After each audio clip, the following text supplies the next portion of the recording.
नमस्कार शेतकरी मित्रांनो, आज 24 जुलै आपण आलेलो आहे कृषी उत्पन्न बाजार समिती नाशिक. आजचे पालेभाज्यांचे बाजारभाव बघण्यासाठी आपण पाहू आज कोथिंबिरींची काय परिस्थिती.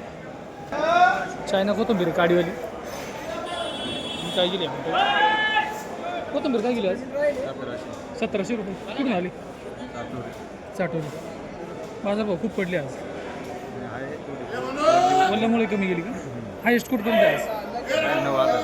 आहे का? कत्री कोथिंबीर टोकडी मस्त जुडीवाली ही काय गेली आपण पाहू. कोथिंबीर काय बघली आज? 3000. कुठून आली? वागळूचे. 3000 रुपये गेली का? बाजारभाव आज काय कमी झाले सगळे? दिवसाचे ना. कत्री कोथिंबीर 2 किलो अशोका जुडाई रपसपे ही काय गेली आपण पाहू. कोथिंबीर काय भाव गेली दादा? 5000 रुपये गेली. कुठून आली? देगाव वागळूची एक. तुम्ही शाळेत जातो? हो. कितीला? चौथी. वागळूचा शेतकरी आहे. 5000 रुपये हायेस्ट गेली कोथिंबीर 2 किलो अशोका.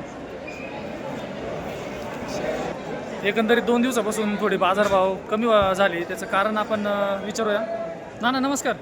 हा, ते गुजरातला पूल का काहीतरी तुटलेलं आहे, त्याच्यामुळं थोडी बाजार डाऊन झाली. सगळे गिरायचे माल नाही घेऊन राहिले, काही लोकांनी डेअरिंग करून माल घेतले.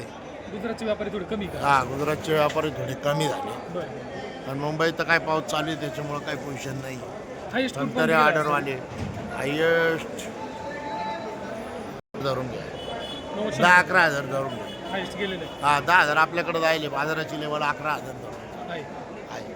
पुढं निघलं बिगलं एखादं शेपू आली होती नाना काही? नाही. शेप 2 दिवसापासून नाही. शेपू मी ती नव्हतीच का? नाही. आवकची काय परिस्थिती आज? आवक थोडी शॉर्ट आहे, बरं. त्याच्यामुळं बाजार टाईट. ओके, धन्यवाद.